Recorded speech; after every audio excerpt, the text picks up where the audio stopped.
어제 JTBC가 명태균 씨와 김건희 여사가 나눈 텔레그램 메시지 전문을 보도했습니다. 그간 텔레그램 존재 여부를 두고 논란이 있었는데 김재희 평론가님, 네. 실물이 확인된 거네요. 그러니까 이거를 실물을 이제 본 다음에 그거를 이제 기사로 쓴 거죠. 그러니까 이것도 뭐 없는 거를 지어냈다고 볼 수는 없고 있는 건데, 그러니까 제가 두 가지 생각이 들더라고요. 하나는 명태균이 이거를 공개한 이유가 본인이 뭔가 다 토로하고 실토하고 자백하고 이러려고 한 것일까? 이거를. 그러니까 본인이 이거를 공개하는 게 어떤 이유에서든 유리한 국면을 만들기 위해서 지금 이렇게 했다라고 보는 게 맞을 것 같아요. 그러니까 제가 말하는 거는 이거 말고도 다른 뭐 그게 텔레그램이 냈든 통화 내역이 냈든 더 있을 수도 있는데 본인이 보기에 가장 유리한 거를 이제 JTBC에 이제 공개를 했다라고 보면 될 것 같고, 김건희 여사는 단수는 나 역시 좋지. 그리고 기본 전략은 경선이 되어야 하고 지금은 김영선 의원이 약체 후보들을 만나서 설득해 나갈 수밖에 없다. 뭐 이런 식으로 얘기를 했다는 거 아니에요. 그러니까 뭐 이게 이준석 의원도 이제 언론에 나와가지고 자기가 본 게 이게 맞다 이제 이렇게 얘기를 했잖아요. 그러니까 이거는 김건희 여사가 공천 개입한 거 애매하다라는 그 맥락에서, 그러니까 정확하게 선의의 조언 그 맥락으로 자기가 이거를 공개했다라고 보여요. 그게 하나가 있는 거고, 또 하나는 저는 이제 이건 추론인데, 네. 그러니까 명태균이 초반하고 다르게 김건희하고의 라인이 점점점 약해졌구나. 그러니까 뭐 9차례인가 텔레그램 보냈는데 맞아요. 왔다라는 예. 거잖아요. 그러니까 초반에는 굉장히 그러니까 센 영향력을 가지고 있어서, 특히 이제 대선 경선 과정 중에 그리고 이제 뭐 이제 선거 과정 중에는. 그런데 뒤로 갈수록 김건희 입장에서는 명태균의 쓸모가 떨어졌다라고 보면 되는 거죠. 사실은 무슨 뭐 장관부터 해서 뭐 온 몇선 의원들이 다 머리 조아리고 있는데 명태균이 눈에 들어왔겠어. 그러니까 점점 멀어지고 있으니 명태균이 좀 애가 탔구나. 뭐 이런 거를 좀 추론할 수가 있는데 나중에 좀 얘기하겠지만 미치광이 전략을 쓰겠구나 이런 생각이 들어요. 명태균 씨. 네, 매드맨 전략. 네. 아니 근데 일단은 저는 궁금한 게 그 영부인의 영이 거느릴 영이 대통령의 영이 아니잖아요. 그렇기 때문에 라인 한자 스웩. 나왔습니까? 래퍼 공연 나옵니까? 네, 그런데 선출된 권력자도 아닌데 이렇게 당무에 어떻게 보면 해당하는 공천 문제를 가지고 명태균 씨와 부탁을 하고 상의한다. 요거 좀 이상하게 느껴지거든요. 그러니까 저는 이제 잊지 말자 캠페인을 하려고 하는데 이제 잊공이라 그러죠. 잊지 말자 공천 개입. 그러니까 공천 개입을 잊으면 안 됩니다. 그러니까 모든 사안의 중심에 김건희 씨가 공천에 개입했다. 그러니까 김건희가 중요한 게 아니라 윤석열 대통령의 권력을 등에 업고 사인이 그런 공적인 권한을 사유화했다. 이게 핵심이거든요. 거기에는 뭐 명태균 씨도 어느 정도 관련이 돼 있을 걸로 지금 보여지는 거고, 이준석 의원도 당시 당 대표였기 때문에 어떤 사안들에 대해서 우리가 묻는 거거든요. 그러니까 이게 지금 본질을 저는 잊어서는 안 될 것 같고요. 이게 명태균 게이트가 아니라 윤석열 부부 게이트라고 볼 수밖에 없는 게, 지금 창원 의창 나왔죠. 또 용인갑에서도 김건희 여사가 좌우했다라는 김대남 전 그런 비서관의 의혹 제기가, 지금 네. 증언이 나오고 있잖아요. 녹취록이 나오고 있잖아요. 그래서 저는 어제 명태균 씨가 JTBC에 보여줬다라고는 텔레문자. 그러니까 텔레문자는 일단은 보낸 게 확인이 된 거가 의미가 있는 거고, 텔레문자를 고 9장 그것만 했을까요? 저는 더 많을 거라고 보거든요. 그렇죠. 그러니까 본인에게 아직 공개했을 때 안 다칠 정도만 공개했을 가능성이 매우 높다. 그래서 사실은 이거는 명태균 씨한테 의존할 게 아니라 압수수색에서 핸드폰을 뺏어야 되는 거예요, 사실은. 근데 어제도 창원지검에서 뭘 압수수색하고 왔는지 뭐 9시간 만에 핸드폰을 돌려줬다라고 하는데, 네. 이거 뭐 거의 김건희 황제조사 시즌2 아니냐라는 생각도 좀 들거든요. 그래서 저는 텔레문자, 카톡, 녹취록, 또 증언 이런 것들이 지금 쏟아져 나오고 있기 때문에 우리가 통상 형사재판에서도 그 범죄 현장을 우리가 타임머신 타고 돌아가는 게 아니라 이런 증거들을 통해서 판사가 신빙성을 갖고 재판하는 거거든요. 그러니까 지금 중요한 건 뭐냐면 잊지 말자 공천 개입, 권력의 사유화의 조짐이 이제는 뭐 의혹 단계를 넘어서서 수사의 단서 정도까지는 저는 온 것 같다. 네. 이게 저는 핵심이라고 그러니까 봅니다. 맞아. 그리고 명태균 씨 이제 문자 보도된 내용을 보면은 김건희 여사한테 그동안 도리에 어긋난 일을 하지 않았다는 것을 아시지 않느냐. 지난 대선 때 몸이 부서져라 대통령을 도왔다. 이런 내용을 어떻게 보면 공개를 한 셈이잖아요. 어떤 의미를 담고 있을까요? 아니 뭐 열심히 뛰었나 보지. 몸이 부서져라 뛰었나 보지. 그러니까 뭐 글쎄, 근데 솔직히 몸이 부서져라 뛴 사람이 뭐 한두 명 있었어요. 그러니까 뭐 김영선만 열심히 뛰었다고 볼 수는 없고, 어쨌든 여기는 캐시카우였잖아요. 정확하게 명태균의 네. 캐시카우. 세비 반띵, 사상 초유의 세비 반띵. 그러니까 여기가 떨어지면은 본인의 이제 어떤 뭐 현금이 이제 줄어드는 것도 있고 본인이 그리고 이제 의원 세비를 받는다는 것에 대해서 굉장히 자랑스러워. 우리 방에는 의원이 2명 있다라고 하니까 사실상 여기에서의 어떤 존재감이라는 게 다른 사람하고는 달랐던 것 같아. 김영선하고의 관계는 뭐 그래서 밀어넣은 것 같은데 그러니까 중요한 거는 그 신인규 변호사가 얘기를 했지만은 이게 그러니까 뭐가 됐든 왜 김건희한테 모두 다 이런 얘기를 하고 있는. 그러니까 맞아. 이게 너무 요즘 녹취록이 너무 많으니까 우리가 헷갈리는데 김대남도 생각해 보면은. 공천은 다 이원목 꽂아 넣은 것도 김건희고 그런 그리고 얘기를 공공기관 뭐 가는 것도 다 김건희 여사가 좌지우지하고 있고 그래서 뭐 뒤에 우리가 얘기하겠지만은 그래서 뭐 온갖 열심히 김건희 여사한테 잘 보여가지고 뭔가 하려고 한 거잖아요. 네. 다 똑같은 맥락이에요. 그러니까 맞아. 이게 맨날 뭐 결정적인 증거가 없네, 간접 증거가 없네, 없지. 그거 수사하면 되라 그러니까. 그러니까 창원지검이 지금은 올해 초부터 정치자금법 위반으로 지금 수사를 하기 시작했거든요. 그렇습니다. 그러니까 명태균, 김영선. 그런데 검찰이 사실은 이 정도 나오면은 보통은 수사 의지를 밝혀요. 일반적으로 김건희 여사가 아닌 다른 사람이었다고 생각을 해봐요. 그러면은 여기까지 우리가 들여다보겠다라고 알리고 그런 다음에 수사에 본격적으로 들어간다면 언제부터 그렇게 검찰이 열심히 우리는 오직 정치자금법만 파겠다. 아무것도 안 하고 정치자금법에 집중하겠다. 이렇게 했냐. 그러니까 김건희가 성역이라는 걸 다시 한번 지금 확인할 수 있는 거다. 그러니까 과거에 우리가 국정농단도 한번 생각해 보시면은 우리가 이제는 그 드라마의 결말을 보고 재방송을 돌려보는 거니까 쉽지만은 그때도 생방송으로 당시 상황을 봤을 때는 정유라의 입시 비리로 원래 이화여대가 먼저 일어나면서 맞아요. 1년 동안 네. 그 시위를 하고 그때 굉장히 뜨겁게 시위를 하면서 이제 국정농단의 그 스모킹 건인 태블릿 PC가 나오면서 여기까지 이렇게 온 거거든요. 그러니까 저는 지금도 마찬가지입니다. 지금도 검찰권이 장악돼 있으니까 할 수가 없죠. 특검은 국민의힘이 인계철선하고 있으니까 될 수가 없죠. 그럼 언론 입장에서는 감시를 할 수밖에 없는 거고 우리는 의혹이 나오면 범죄의 단서가 있네? 수사의 단서까지 왔네? 이렇게 진도가 나가는 게 맞는 거예요. 근데 지금 제가 의아한 건 뭐냐면 컵에 물이 반이 담겨 있는데 물이 반이나 인데? 이러면서 수사로 나아가야 되는데 누군가는 에라 반밖에 없어? 막 이러고 채워와. 있는 거예요 지금. 나머지 채워야지. 그러니까 이게 왜 이렇게 네. 시각이 다르냐. 이거는 말 그대로 지금 이 사안의 본질을 잊지 말자 공천 개입 이렇게 볼 것이냐, 아니면 김영선 쪽에서 무슨 뭐 실패한 로비라든지 명태균의 입장에서 이 사안을 축소 은폐하는 쪽에 설 것이냐, 지금 요 선택지가 남은 거예요. 저는 명태균 씨가 요즘에 아주 자신감이 붙어가지고 살라미 전술 쓰면서 모든 언론에 지금 인터뷰를 다 맞아요. 받고 있던데 네. 딱 어떤 게 생각나냐면 주유소의 풍선 인형 아시죠? 영업할 때 막 이렇게 하는 인형 있잖아. 예. 아주 혼란스럽잖아. 어지럽잖아. 명태균 씨는 거의 주유소의 풍선 인형 같은 역할 지금 하고 있는 거예요. 그러면서 어떤 사람들은 에라 물이 반밖에 없네. 지금 이러면서 진도 나가는 걸 방해하는 사람들도 분명히 있는 거거든요. 무슨 목적이 있겠지만은. 그래서 저는 핵심은 뭐냐. 잊지 말자 공천 개입이 두 가지죠. 첫 번째는 김영선까지 꽂은 공천 개입 의혹. 이게 이제 주인공은 똑같아요. 김건희, 명태균, 이준석. 그 다음에 2차는 김영선을 빼낸 거. 빼낸 거에 대한 김건희의 관여 여부를 지금 보는 건데 주인공 김건희, 명태균.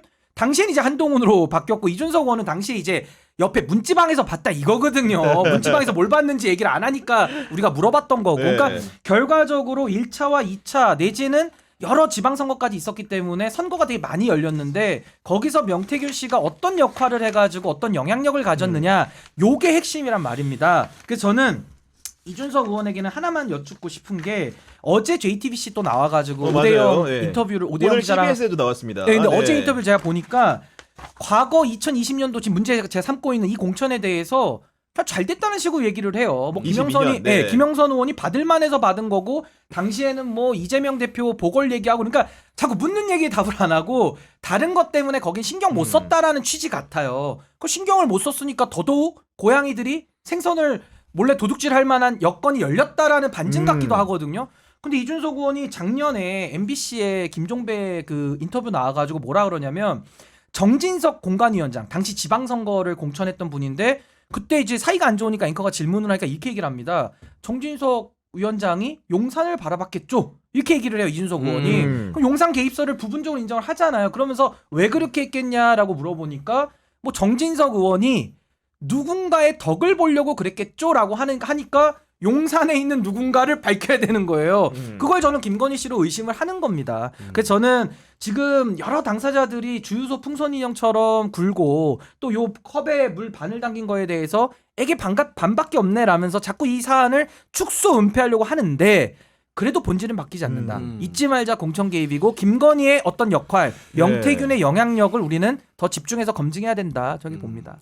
기본적으로 그 명태균의 영향력, 그러니까 다시 좁혀서 들어가면은 검찰이 수사 중인 부분은 김영선 전 의원의 두 차례 공천 과정에 명태균이 어떤 역할을 했냐 이렇게 주목을 받고 있는 건데, 기본적으로 그러기 위해서는 명태균 그 씨가 영향력이 있는 사람이어야겠죠. 배후에서 공천에 힘을 행사할 수 있는 사람에게 뭔가 영향을 끼칠 수 있는 존재여야 되는데, 이번에 공개된 내용들을 보면은 2021년 7월입니다. 당시만 해도 윤석열 대통령이 국민의힘 입당하기 전이었는데 입당을 메이드하기 위한 자리에 명태균 씨가 중간 고리로 섰던 것이었고 이준석 대표를 만나다는 연락도 중간에서 허브가 했다는 거 아닙니까? 그 실제로 가서 만났더니 그 이준석 대표의 의원에 따르면 명박사라는 호칭을 썼다는 거예요. 그러면서 이제 뭔가 자연스러운 입당 과정이 됐다는 건데, 명태균 씨의 영향력을 이걸 통해서 확인할 수 있는 거 아닙니까? 뭐 영향력이 여러 군데 있었다는 거는 이미 기존 보도로도 알려졌고, 어디까지 영향력을 미쳤는지 모르겠으나 안철수 후보하고 단일화에서도 어쨌든 뭐 맞아. 근데 이제 그런 거 있으면은 다 이게 내 공이다, 내 덕이다 뭐 이렇게 네. 떠벌리는 사람들이 있으니까 그 정도는 모르겠어요. 정도는 모르겠는데 아예 존재감이 없었다라고 보기는 어려울 정도잖아요. 그러니까 최진석 당시 뭐 본부장이었나 거기하고 맞아요. 직접 네. 이제 얘기를 했으니까, 그러니까 영향력을 부인을 할 수가 없고, 근데 이준석 의원이 이제 얘기를 하고 싶었던 거는 명태균의 뭐 도움을 받았든 나도 알고 지냈지만은 이미 그 전에 누군가가 명태균을 김건희나 윤석열 이 두 사람한테 소개를 해가지고 내가 뭐 소개해 준 건 아니야. 아니다, 그거에 요거에 대한, 내가 네. 보기엔 포커스가 맞춰져 있는 것 같아요. 그러니까 이미 그 이제 명태균이라는 사람은 종합적으로 지금 제가 그동안 예전부터 전해 들은 거 지금 상황을 보면은 자기 과시욕 굉장히 강하고 컴플렉스가 있는 사람 같아요. 그러니까 명박사라는 게 무슨 신바람 이박사도 아니고 그러니까 이게 뭐냐면은 박사 학위 있는 사람들이 자기를 박사라고 이렇게 뭐 부르거나 그러지 않아요. 네. 그러니까 이거는 김건희 여사도 그래요. 김건희 여사도 그렇게 박사학위에 집착을 했잖아요. 이게 전형적으로 자기가 컴플렉스가 있는 사람들이 뭔가의 학력 컴플렉스가 됐든 어떤 뭐 사회적 지위 컴플렉스가 됐든 이런 거거든요. 그러니까 존중받고 싶은 거지. 내가 그냥 사기꾼이나 사자가 아니라 박사로 불리기를 원한다. 명박사라는 거를 본인이 얘기를 했겠지. 네. 본인이 나를 명박사라고 불러라. 뭐 이렇게 그랬겠지. 뭐 처음부터 그러면은 누가 알았겠어 그거를. 그렇죠. 네. 그러니까 그런 거 엿볼 수가 있고. 재밌는 게 이제 내가 매드맨 전략이라고 했는데 언론하고 인터뷰하고 있잖아요. 이게 이 인터뷰의 메시지가 뭘까요? 건들지 마. 건들지 마요. 뭐 그렇죠. 정확하게 예. 그러니까 정확하게 이거는 김건희, 윤석열 두 사람을 향해서 있는 겁니다. 나 건들면은 오늘은 여기에서 지금 JTBC랑 요 정도 깠는데 더 깔 수 있어. 뭐 이렇게 하는 거예요. 그래서 저는 이게 지금 궁금한 게 이제 앞으로 조금 더 시간이 있어야 되지만은 창원지검이 명태균을 구속시켜 버릴 것인가 아닐 것인가가 되게 중요해졌던 거예요. 엄청난 분기점이 됐죠. 엄청난 네. 분기점이 됐어요. 뭐 구속시킨다는 건 뭐냐면은 명태균이 이제 지금 통제가 안 되는 상황이잖아요. 그러니까 이 밖에서 보기에는 용산에서 보기엔 좌불안석이야. 야 빨리 쳐 넣어가지고 인터뷰 못하게라고 해서 쳐 넣을 가능성도 있어요. 제가 네. 보기에. 그리고 쳐 넣은 다음에 딜이 들어가는 거야. 내가 보면 명태균하고. 그런데 명태균은 지금 매드맨 전략을 쓰고 있거든요. 무슨 짓을 나는 니들이 나를 만약에 건드리게만 하면은 나는 다 깔 수도 있어. 약간 이런 식의 지금 있어서 이 머리 싸움이 지들끼리 머리 싸움이 지금 나름 치열하다. 그러면 그렇게 볼 수도 있겠네. 어제 뉴스공장 보면은 주진우 라이브에서 맞아요. 네. 생방 중인데 전화 와서 통화를 했거든요. 근데 사실 그것도 굉장히 위험한 거잖아요. 그들 입장에서는 생방 중에 뭘 명태균 얘기할지 씨가, 모르니까. 명태균 네. 씨 뭘 이야기할지 모르고 용산에서 보기엔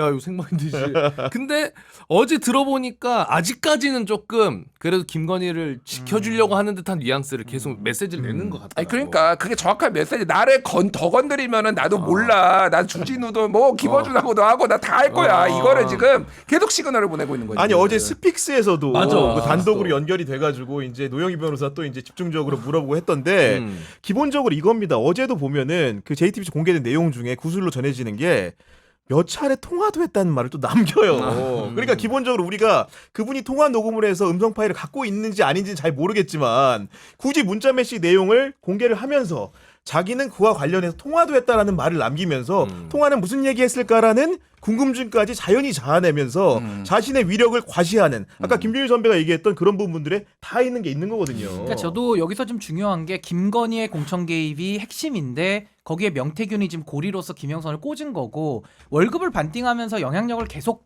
발휘해왔던 사람 아닙니까? 근데 어제 JTBC 보도에 아주 유의미했던 것은 명태균 씨가 2021년도 7월 달에 윤석열, 김건희, 이준석, 명태균 사자회동에도 들어가 있었다라는 게 너무 참 충격적인 보도가 나온 거예요. 코바나 컨텐츠에서. 그래서 저는 아까도 말씀드린 대로 명태균과 지금 각각의 인물들의 관계, 명태균의 역할, 그리고 명태균의 영향력 이거를 지금 우리가 따져봐야 되는 건데 저는 과거에 최순실이 자꾸 생각이 나요. 최순실이 뭡니까? 혈연 관계도 아니고요. 부부도 아니에요. 그냥 지인인데 옆에서 온갖 국정의 농단을 다 일삼았다가 그게 이제 들통이 난 거 아닙니까? 그러니까 저는 이 명태균 씨도 사실상 최순실의 지위에서 하다가 이게 이제 꼬리가 밟힌 거란 말이에요. 그래서 이제 앞으로 이게 어디까지 확대될지는 모르겠는데 저는 일단 아까 명태균과의 관계와 역할과 영향력이 중요하다고 했는데 이준석 의원과의 관계성은 짚어봐야 되는 거예요. 2022년도에 당 대표였기 때문에 본인이 알고 있는 부분을 말을 안 하니까 물어봐야 되는 건데 공천 뭐냐면 과정에 대해서 그렇습니다. 네. 뭐냐면 2021년도 7월에 4명이 모였다라는 것도 명태균의 영향력을 입증해 주는 거고 또 하나는 2021년도 5월 달에 5월 15일에 이준석 당시 후보가 경선 전에 당대표 경선 전에 방송에 나와가지고 여론조사 결과에 대해서 내일 그러니까 5월 16일 저녁 7시에 세상이 뒤집어질 거야 라고 얘기를 먼저 해요. 네. 그러니까 진행자가 물어봐요. 궁금하니까 도대체 뭐냐고. 그랬더니 안 알려줍니다. 근데 그 다음날 정확하게 7시에 머니투데이 기사가 올라가요. 거기 보면은 PNR이 조사한 건데 미래한국연구소가 의뢰를 해서 이준석 의원이 1위로 나온 여론조사가 뜹니다. 그럼 여기에 대해서 궁금한 거는 어떻게 하루 전날 그걸 알았을까? 그러면 PNR이 알려줬을까? 미래한국연구소가 알려줬을까? 머니투데이가 알려줬을까? 요 세 가지 중에 하나거든요. 그러니까 이거를 좀 답을 해야 되는 거고 또 하나는 이준석 의원이 당 대표 시절에도 김영선 공천 사실에 대해서 명태균이 먼저 알아요. 그리고 명태균이 당대표 일정에 대해서 6일 전에 먼저 알고 얘기를 합니다. 이준석 의원이 이렇게 항변합니다. 아니 5월 13일에 그냥 기입을 한 거니까 뭐 알 수가 없다. 더 미리 알려줄 수가 있는 거예요. 더 전 시점에. 그거는 기입 시점하고는 논리적 연관성이 없거든요. 명태균과의 쌍방향 소통이니까. 그러니까 명태균이 당내에 대해서 당대표 일정도 6일 전에 알고 내지는 공천과 관련된 공관위 사안의 비밀들을 먼저 알고 준비를 하는 이 작태. 그리고 이준석 의원은 당대표는 아니었지만 당대표 경선 때 그 명태균이 관여했다라는 그 여론조사 결과를 하루 전에 아는 이 작태. 이게 도대체 뭐냐.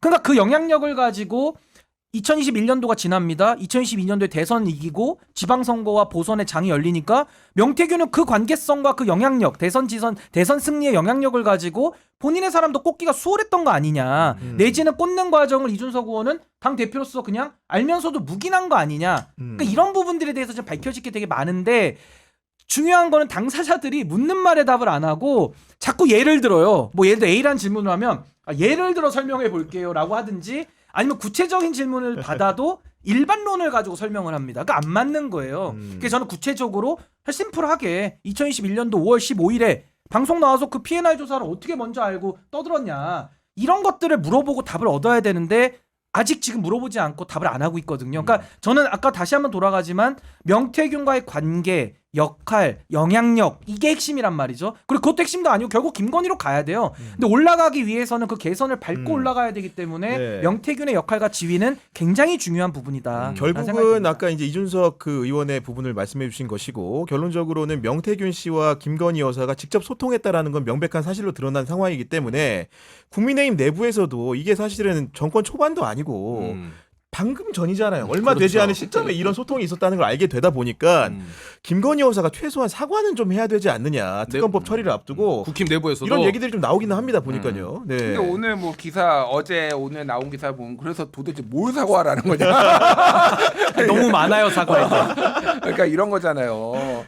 그러니까 사과 안 할 것 같아요. 저는 뭐 계속 안 할 것 같다는 얘기도 했는데 그 이유가 사과를 하지 말아야 된다라는 논리가 첫 번째 사과를 하면은 그러니까 김재원 최고가 지금 그 얘기 맨날 하거든요. 옛날부터 했어요. 그러니까 박근혜가 탄핵당한 거는 사과를 해서 탄핵을 당했다라고. 오히려? 네. 예전 본인이 정무수석하다가 이제 탈출하고 그 다음에 박근혜가 이제 탄핵당 왔는데 막 뭔가 의혹이 있을 때 자기는 절대 반대했다라는 거예요. 사과하면 사과하는 안 된다. 거. 네. 여기서 약한 모습 보이면 안 된다. 근데 사과를 하면서 지지율이 빠졌다. 어쨌든 김재원의 시각에서 보면은 자기 합리화일 수도 있는데 어쨌든 자기 말 안 들어서 탄핵당했다 이런 김재원 네. 최고는 그렇게 보고 그런 주장을 하시는 분들이 꽤 많아요. 그러니까 생각보다 굉장히 많다. 사과를 하면은 민주당이나 야당이 가만히 있겠냐? 그러면 또 요구하고 또 요구하고 또 요구할 거다. 건건이다. 물어뜯을 네. 거다. 드디어 본인의 죄를 인정했다라고 이제 이런 식으로 나올 거기 때문에 절대 사과하면 안 된다라는 거고 두 번째는 말했다시피 그럼 뭐 어디까지 사과할 거야? 그러니까 명품 가방만 사과해? 도이치 그러면 이제 도이치모터스는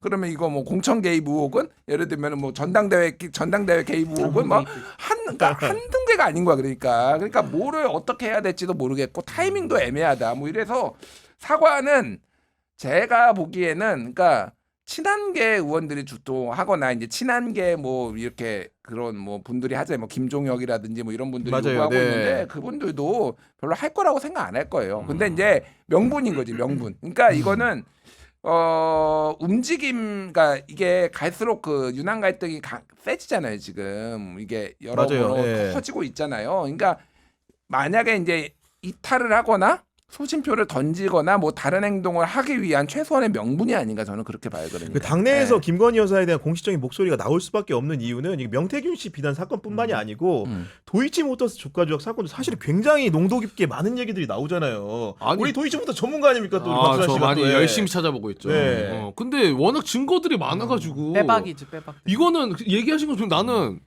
어떻게든 덮겠지가 아니라 이거 어떻게 이젠 덮을 수가 있나 이거를 근데 아무리 이제- 무작정 막무가내로 한다 그래도. 그러니까 저는 이제 사과에 대해서 이렇게 생각해요. 사과라는 게 정치를 지금 하는 거잖아요. 정치의 영역에서는 사과라는 게 오히려 반등의 기회도 되고요. 그러니까 물론 뭐 기회 삼으려고 사과하는 건 아니지만 국민들 앞에 그 진정성이 전달이 되느냐 안 되느냐가 정치에서는 더 중요하거든요. 물론 검찰 출신이니까 법정에서는 사과하면 거의 인정으로 봐가지고 처벌을 하거든요. 그러니까 사과를 잘 안 시키죠. 그러니까 법정에서 다투려면 그렇겠죠. 사과하면 안 된다 이렇게 네. 얘기를 하지만 그건 법원의 논리지, 법정의 논리지 정치의 언어는 아닌 거예요. 정치에서는 내가 옳아도 국민들이 기분 나쁘다라고 하면은 사과를 하고 들어가는 게 정치인들이 기본적인 자세인 거거든요. 근데 사과를 하지 않는다. 여전히 정치를 안 하겠다라는 걸로 저는 보여가지고 이게 굉장히 부담스러울 거고 또 하나는 이 사과라는 거는 수사보다도 밑에 단계의 조치입니다. 근데 사과도 안 하겠다라는 것은 아무것도 안 하겠다라는 것과 똑같아요. 왜냐하면 가장 낮은 단계의 조치인데